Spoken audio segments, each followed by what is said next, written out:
À quoi cela servirait de travailler d'arrache-pied, de se constituer un patrimoine progressivement, si on ne peut pas permettre aux nôtres, à nos proches, d'en bénéficier lorsque nous ne serons plus là? J'ai abordé à plusieurs reprises sur cette chaîne la question de l'héritage, de la succession, et aujourd'hui, je veux en reparler, mais sous un autre angle. Vous savez pourquoi? Parce qu'il y a beaucoup de gens qui sont malheureusement exposés à un risque qu'ils n'entrevoient pas. Je parle de personnes de notre génération, et les générations qui viennent après nous, ça va être encore pire. Pourquoi? Parce que les actifs ont changé, ou sont en train de changer. Et aujourd'hui, il y a de nombreuses personnes qui possèdent un patrimoine numérique. Mais comment font-ils pour sécuriser ce patrimoine? Est-ce qu'ils pensent d'ailleurs à le faire? À quoi ça sert d'avoir des crypto-monnaies, d'avoir des revenus issus du streaming, etc., etc., si vous ne prenez pas la peine de sécuriser cela pour que, après vous, des gens puissent en bénéficier? Parce que je vous souhaite la longévité à vous tous qui regardez cette chaîne. Mais la réalité, c'est qu'aucun de nous ne connaît, comme on dit, ni le jour, ni l'heure. Et il vaut mieux prendre ces précautions en espérant que ce soit le plus tard possible que cela arrive, mais en ayant le cœur tranquille, l'esprit apaisé. Ça permet de se dire, quoi qu'il arrive, au moins, j'ai pris quelques mesures. Vous n'allez pas partir alors que vous avez de la richesse, de la fortune, quel que soit le montant dont vous disposiez à travers des actifs numériques, sans que autour de vous, les gens ne puissent en bénéficier, parce que la plupart du temps, ils ne sont même pas au courant. Aujourd'hui, on va voir quels sont les dangers que vous courez en ne prenant pas les bonnes dispositions si vous avez des actifs numériques, ou si vous n'en avez pas, vous en aurez, hein, c'est sûr et certain. Et on va également parler des solutions qui s'offrent à vous pour éviter de rester dans cette instabilité-là, parce qu'il vaut mieux avoir des options, des plans que l'on peut dérouler quand les choses tournent mal, plutôt que de commencer à se gratter la tête lorsque les vagues viennent frapper à notre clôture. Prenez de quoi noter, on en parle tout de suite. Je suis Régis Sezin, entrepreneur multipotentiel, conférencier, formateur et artiste. Je partage avec vous sur cette chaîne du contenu propulsif pour vous aider à rêver, oser et créer. Hello les rocks, j'espère que vous êtes solides. Moi je suis en parfaite forme et je suis plein de gratitude envers l'univers. Si tu es sur cette chaîne pour la première fois, je te souhaite la bienvenue. Welcome on board. Ici on rêve, on ose, on crée. ROC, les trois initiales de ces mots qui forment donc ROC, d'où notre mantra, soyons rock. Voilà, ici on parle de business, d'entrepreneuriat, d'éducation financière, ça va être le cas aujourd'hui, n'est-ce pas? Mais également de mindset, de développement personnel, tout ça est lié et interconnecté. Et c'est en développant ces connaissances-là que et ces compétences surtout, que chacun d'entre nous peut accélérer sa croissance personnelle et professionnelle.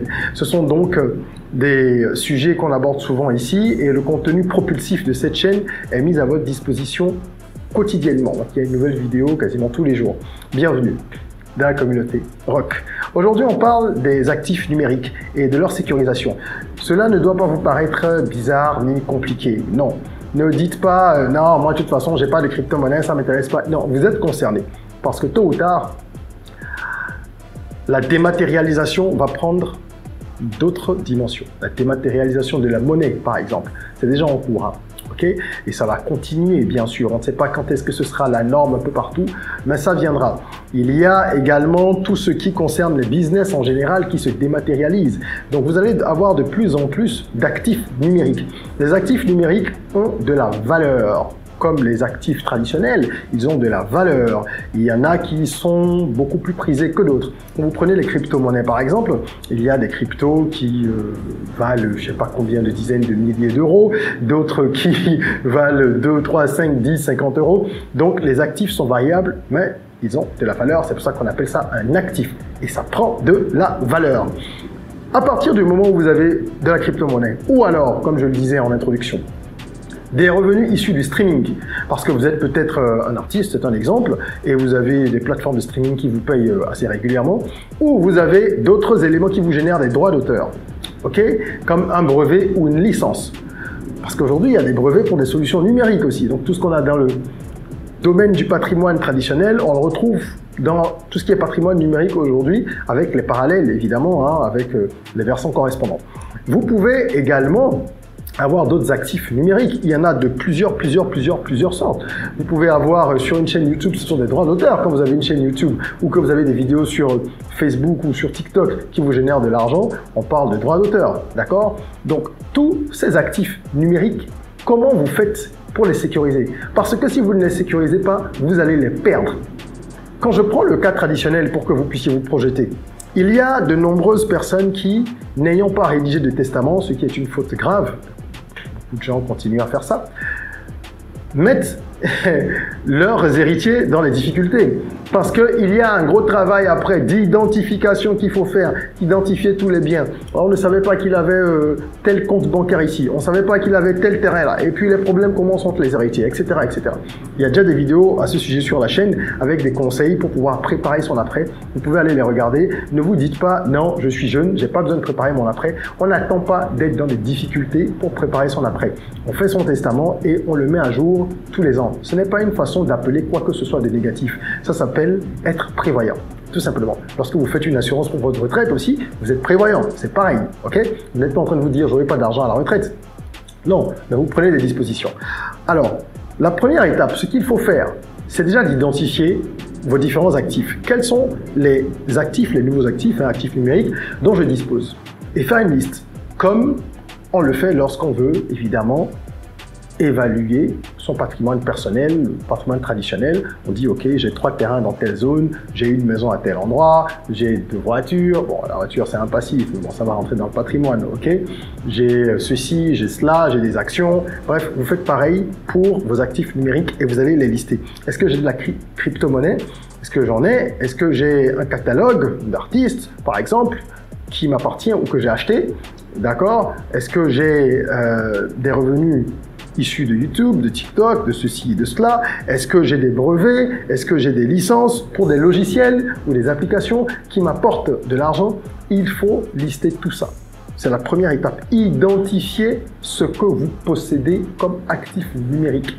Même votre page Facebook aujourd'hui est un actif numérique. Oui, une page Facebook est un actif numérique. Si c'est une page, je ne parle pas d'un compte personnel, une page professionnelle que vous utilisez, que vous avez créée, vous l'animez, il y a une communauté autour, elle a une valeur qui est déterminée par des professionnels si vous voulez la vendre. Il y a même des logiciels ou des plateformes en ligne qui vous permettent d'évaluer plus ou moins combien vaut votre chaîne YouTube, combien vaut votre page Facebook, combien vaut votre compte Instagram, et vous pouvez le revendre demain si vous souhaitez.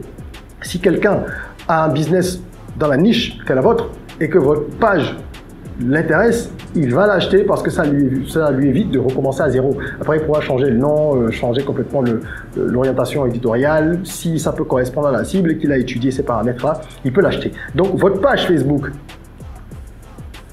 si c'est une page pro encore une fois, c'est un actif numérique. Vous avez un channel sur WhatsApp ou sur Telegram, si c'est lié à un business, c'est un actif numérique.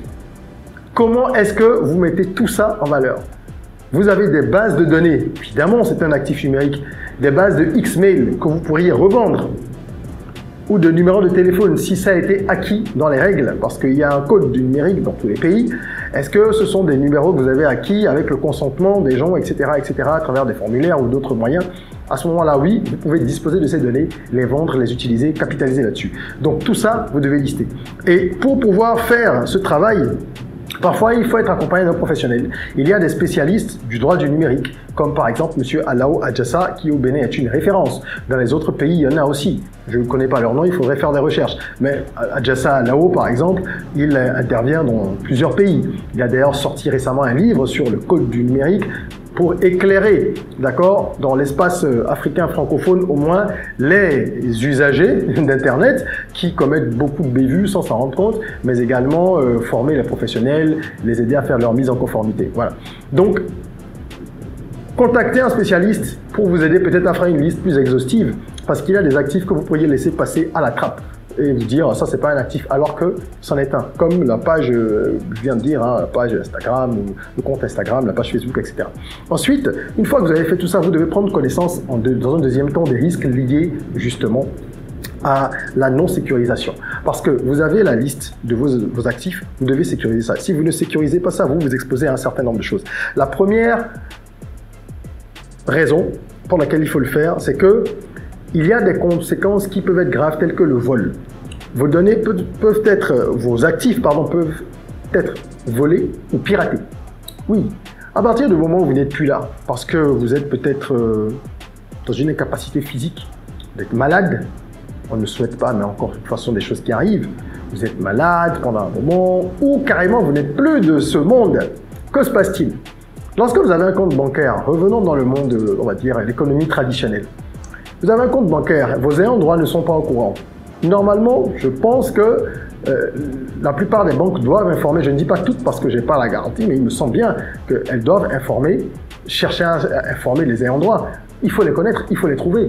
Il est arrivé à plusieurs reprises par le passé que les établissements bancaires n'informent pas les ayants droit d'une personne qui a un compte bancaire, d'accord, chez elle, après une longue période d'inactivité, où la banque n'a peut-être pas reçu d'avis de décès, mais elle voit bien qu'après une longue période d'activité, les comptes deviennent des comptes dormants et tout ça.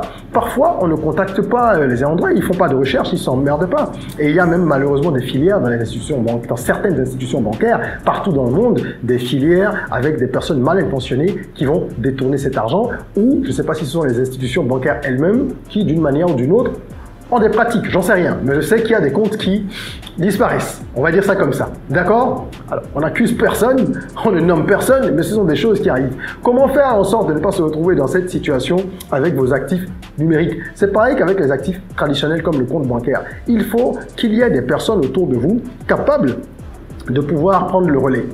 Sinon, comme j'ai dit, soit vol, soit piratage, surtout tout ce qui est actif numérique. Il y a des gens dont c'est le boulot, hein. Il y a des voleurs en ligne sur Internet, comme les voleurs dans la vie physique. Ils sont là, ils guettent. Lorsqu'ils voient qu'il n'y a plus d'activité sur telle ou telle chose, ils essaient de trouver des brèches. Même quand vous êtes là, ils cherchent des brèches. Vous allez essayer de sécuriser comme vous pouvez. Mais quand vous êtes absent, il y a par exemple des mises à jour qu'il faut faire. Ok, vous avez peut-être un site e-commerce, il y a des mises à jour qu'il faut faire sur le thème, des choses comme ça assez souvent. Vous ne les faites pas parce que vous n'êtes peut-être plus là, ça fait 6 mois, 1 an, 2 ans. Le site devient obsolète au niveau de la sécurité. Des pirates vont trouver la brèche facilement. Est-ce qu'ils vont par exemple pouvoir pirater les transactions pour les dévier et les récupérer? Pourquoi pas? Il y a tellement de possibilités. Donc faites en sorte de ne pas rester dans l'espace sans sécuriser vos actifs. Quelles sont donc les stratégies de sécurisation possibles? Aujourd'hui, il y en a plusieurs. Je vous ai dit, la première chose, déjà, c'est de prendre conscience que c'est important de le faire. Lister les actifs, se faire conseiller. Et voir maintenant au niveau des solutions vers quoi on peut aller. Il y a des coffres forts numériques qui existent. Il y a également des portefeuilles sécurisés qui existent par exemple pour la crypto-monnaie. Ok, il y a plusieurs options. Mais à partir du moment où vous avez fait ça, est-ce que vous avez un testament? Est-ce que vous saviez qu'aujourd'hui il y a des testaments numériques? Donc c'est déjà des testaments qu'on peut faire de façon numérique pour pouvoir de l'autre côté permettre à un certain nombre de personnes de gérer votre succession. Donc les actifs numériques, ça va être les testaments numériques, ça va être des testaments qui vont permettre de lister vos volontés pour la suite, même sur les biens traditionnels. Mais ça va vous permettre également d'intégrer et d'inclure dans ces testaments-là tout ce qui est actif numérique à proprement parler. Une fois que vous avez intégré tout ça, prenez également la peine, si vous avez un testament traditionnel, rédigé chez un notaire et que vous mettez à jour régulièrement, d'intégrer vos actifs numériques également au niveau du testament traditionnel. Moi, je pense qu'aujourd'hui, coupler un testament traditionnel et un testament numérique où on liste vraiment toutes ses volontés, je pense que c'est une bonne chose. Ça permet de limiter les risques parce que si les deux convergent, on sait qu'il n'y a pas de risque de fraude, il n'y a pas d'irrégularité possible, voilà. Encore faudrait-il avoir connaissance de cette option de testament numérique et c'est ce que je viens de faire en vous en parlant. J'apporte l'information pour ceux qui ne l'avaient pas. Donc regardez, il y a plusieurs plateformes en ligne, regardez celle qui vous convient et allez là-dessus. Vous devez surtout travailler au-delà de ça sur les procédures de récupération. Quand vous avez par exemple un compte sur un réseau social, il y a au niveau des mesures de sécurisation, après la double authentification et plein d'autres choses, vous avez la possibilité de procéder à la récupération de compte. Ça fait partie des derniers recours généralement lorsque vous avez tenté plusieurs autres solutions qui n'ont pas fonctionné. Et là, on vous demande assez souvent de communiquer une adresse email ou un compte sur les réseaux sociaux d'une personne de confiance. Parce qu'on sait que vous pouvez vous retrouver dans des situations où les recours pour récupérer votre compte sont épuisés où vous n'êtes pas disponible vous-même et quelqu'un d'autre doit le faire. Il faut arrêter d'avoir une gestion solitaire. Tout ce que l'on gère tout seul, parce qu'on a peur d'être escroqué ou ceci, cela, ben ça peut se retourner contre nous. Parce que, je vous donne un exemple. Vous vous retrouvez dans une situation difficile, vous avez besoin de cash, mais vous n'avez pas accès à votre ordinateur. Je ne prends même pas le cas extrême du décès, ok? Vous avez de l'argent peut-être en crypto ou que vous avez sur votre compte Google Ads et vous devez récupérer tout ça. Même si c'est viré sur compte bancaire, etc., vous n'avez peut-être pas encore effectué les virements, vous avez des comptes tampons. Comment vous faites récupérer cet argent par un proche? On est obligé d'avoir au moins une personne de confiance qui est capable de pouvoir, en dernier ressort, agir. Cette personne n'est pas forcément au courant qu'elle a ce pouvoir-là ou qu'on a donné son nom. Bien sûr, elle peut aussi se retrouver dans une situation d'incapacité. Mais voilà, je veux dire, toutes les catastrophes ne vont pas s'enchaîner. On croise les doigts et vous devez de toute façon prendre des risques. Donc, il faut pouvoir procéder à ça, à avoir des procédures de récupération, miser là-dessus et mettre en place tout ce qui est partage sécurisé. En ayant encore une fois des personnes de confiance. Oui, c'est difficile, mais c'est comme ça. Parce que se passe-t-il si, après vous, il y a une catastrophe un jour et que votre épouse, votre époux, vos enfants, etc. ne sont pas au courant que vous avez 3-4 comptes en ligne sur lesquels vous faites du trading ou alors que vous avez des crypto-monnaies sur telle plateforme, que vous avez ceci, que vous avez cela. Comment est-ce que vous allez faire? Vous ne pourrez rien faire. Cet argent, ce sera perdu pour votre famille. Vous aurez travaillé dans le vent pour rien. Donc, il faut absolument penser à le faire très tôt. Parce qu'il y a beaucoup de gens qui aujourd'hui ont beaucoup d'argent très tôt. Nous sommes à l'ère du digital. Il y a des gens qui ont 20 ans, qui ont des millions et des millions en CFA ou en euros, hein, parce qu'ils sont allés sur les cryptos, ils ont pu faire des gros coups, ou ils ont une chaîne YouTube qui a explosé. Sécurisez tout ça. Évidemment, vous allez réinvestir une partie de cet argent, je le suppose, bien sûr, dans l'immobilier et dans des actifs traditionnels. Mais vous allez continuer à investir aussi dans des actifs numériques. C'est certain. Et ceux qui existent déjà vont continuer à prendre de la valeur. Donc, il faut le sécuriser à tout prix. Et travailler avec des professionnels si on n'est pas capable de le faire tout seul. C'est très important. Et donc, si je devrais résumer tout ça, je dirais qu'il faut faire un inventaire dans un premier temps de tous les actifs, comme je l'ai dit, faire un inventaire de ces actifs. Ensuite, il faut choisir les solutions de sécurisation parmi toutes celles qui existent. Moi, je n'en ai cité que quelques-unes, il y en a plein d'autres. Faites vos recherches complémentaires et après, il faut se faire assister d'un professionnel pour pouvoir mener tout ça à bien. Ne laissez pas ces choses-là dormir. Ne laissez pas ce que vous avez bâti à la sueur de votre front dormir, même si c'est un coup de chance. Je ne crois pas à la chance, mais on va dire ça comme ça, qui vous permet de faire x100 ou x1000 grâce à une crypto ou du jour au lendemain d'avoir un projet qui explose, un projet digital, eh bien, même si vous appelez ça de la chance, ne faites pas perdre cette chance à votre famille, à ceux qui doivent bénéficier de ça. C'est à vous de décider qui sont vos ayants droit. Il y a bien sûr les successeurs naturels, à moins qu'ils soient déshérités, mais il y a peut-être d'autres personnes également qui vont bénéficier de votre travail si vous en décidez. Si vous voulez que ce soit une distribution au-delà des ayants droit classiques, vous mentionnez tout ça dans votre testament numérique, traditionnel, etc. Voilà, je voulais évoquer cette question parce que c'est important. Je vois beaucoup de gens qui ont des actifs numériques et qui avancent comme ça. Aujourd'hui, un login, un mot de passe, ça cache des millions, ça cache parfois des milliards en CFA et pour les plus grosses fortunes, bien sûr, en euros, en dollars. Mais que se passe-t-il si vous ne sécurisez pas ces données-là? Parce que ce sont ces données qui donnent accès à ces ressources qui sont disponibles quelque part et qui sont peut-être parfois virés sur des banques en ligne. Il y en a de plus en plus maintenant. Donc, qui va avoir accès à votre banque en ligne, à votre compte bancaire en ligne? Prenez la peine d'établir une stratégie pour tout ça, pour ne pas vous retrouver perdu un jour dans une situation complexe où cet argent-là dort quelque part parce que les propriétaires de ces plateformes sur lesquelles vous faites du cash, si votre argent n'est jamais récupéré, je pense qu'elles vont le garder. C'est une logique, n'est-ce pas? Voilà. Si vous avez aimé cette vidéo, mettez un petit like et mettez en commentaire ce que vous pensez de tout ça. Partagez la vidéo également pour que le maximum de personnes puissent prendre les dispositions nécessaires. Ok, et rejoignez la communauté Rock si vous n'en faites pas encore partie. Abonnez-vous, rejoignez-nous pour qu'ensemble on puisse grandir en apportant chacun notre pierre à l'édifice, la construction d'une nouvelle race de leaders et d'entrepreneurs africains. Pour tout ce qui est accompagnement sur les questions de business et de développement personnel, le lien est dans la description. Vous pouvez booker une séance de coaching avec moi ou alors plusieurs séances ou vous faire accompagner sur d'autres thématiques telles que les études de marché, les business plans, les plans marketing, la mise en route d'un business. N'hésitez pas à nous contacter pour tout ça et à découvrir tout l'univers rock grâce aux liens, différents liens qui sont dans la description. Voilà, en attendant qu'on se retrouve pour une nouvelle vidéo, prenez soin de vous, de votre corps mais aussi surtout de votre mind et rêvons, osons, créons, soyons rock.